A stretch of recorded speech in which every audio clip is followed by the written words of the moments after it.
It's 3 years makes. Roch Cholowsky hanging out with Harold Reynolds at the 2023 MLB Draft Combine. We're back live with a guy that many people believe will be the #1 pick in the upcoming MLB Draft. Roch, it was cool to watch you there 3 years ago. How much have you changed as a baseball player since then? Yeah, I think I've come close to completing my game. I mean, I'm very far from a finished product, but just from where I was in my senior year of high school to now, I think I've rounded out a lot of parts of my game. The biggest thing, Roch, we talked about this yesterday a little bit, your weight program. You put on so much muscle. Talk to me about your weight program at UCLA and how that benefited you. Yeah, I kind of always just lifted with the football team in high school when I was playing in the fall, and then once baseball started, I more so just focused on playing the game. But once I got to school and really just got into a real lifting program to where I was doing stuff, off season, in season, to just be in the right shape. Just things took off for me. I got a lot stronger. So 5 days a week in the off season, am I right? That's 5 days a week. We were doing 4 with the team and then a 5th day on my own. And then in season, it was more so like 2 days a week with a lot of maintenance stuff, just keep us on the field. How did you deal with the pressure after your sophomore year when you hit over 350, 23 homers, 74 RBIs? Everyone's always expecting even bigger and better numbers your junior year. You're on everyone's radar as a top 5 pick. How did you deal with those lofty expectations this year? I mean, just try and take it out of it. My main focus was, trying to take our team as far as we could go. And, just really putting everything that I had towards that, really just took off the self-expectations and, the outside noise. I'd like to ask hitters real quick. Go ahead, Greg. Their approach mentally at the plate.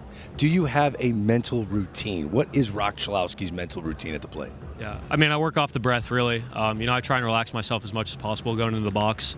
You want to do a lot of things right when you get into the box, and I don't feel like you can do that unless your mind and body's fully relaxed. So I really focus on the breath, but then after that, I just build my approach off the pitcher. So when Derek Jeter was hitting, he'd walk up to the plate and he'd be looking behind home plate, and I'm like, what are you looking at? And he's learning the radar speeds and different things like that. I see you go to the plate and you're looking around. You're even standing in the box and you're still looking back. What are you looking for? Yeah, I'm looking at the pitch clock. I like to take my time to get in the box, and I like to make sure I use as much time as I can to collect myself and get ready for that pitch. Do you call a timeout when you get to 2 strikes every time? No timeout. We only got. It's a little different in college as opposed to the bigs. We get 3 a game for the whole team. We don't get 1 in at bat, so we really save ours unless we really need it. But if Roch Cholowsky needs a timeout, I'm going to guess you get the special privileges for the timeouts. They let us pick and choose if we want to use them, but I stayed away from that unless it was late in the game and I felt like I had to. So the one thing I hear about you all the time is your teammates love you. You guys came to our network, MLB Network, when you guys came out to play Rutgers, and everything. Roch was like, okay, what do you guys want? You want burgers? You want pizza? He was like the parent Piper.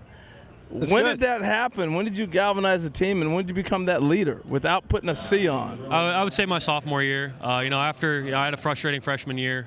We didn't win a lot of games, didn't play too good myself. And then just stepping into a captain role my sophomore year, I felt like it was, my obligation to, bring guys together and just really make it a better atmosphere. And, that's just something that I took pride in the last 2 years. Mulavai Levu got a chance to take ground balls even at third base. And I know you really were rooting for him. You were talking about him to us yesterday when you joined us on the National Pregame Show. You watched his performance. It's on the screen right there, bottom right portion. How do you think your teammate did today? I thought he did great. He definitely he did what he was trying to do. Took some ground balls at third, too, which he didn't get the chance to do that much this year. But, he's an unbelievable athlete. He's a guy that I'm really rooting for that, I think that, he's a lot better than some people make him out to be. And I'm just really looking forward to see where his career goes. We're looking forward to see where you land on draft night in Philadelphia. Roch Cholowsky, thank you so much for joining us. Best of luck, okay? Yeah, thanks for having me again. All right, UCLA superstar Roch Cholowsky with us.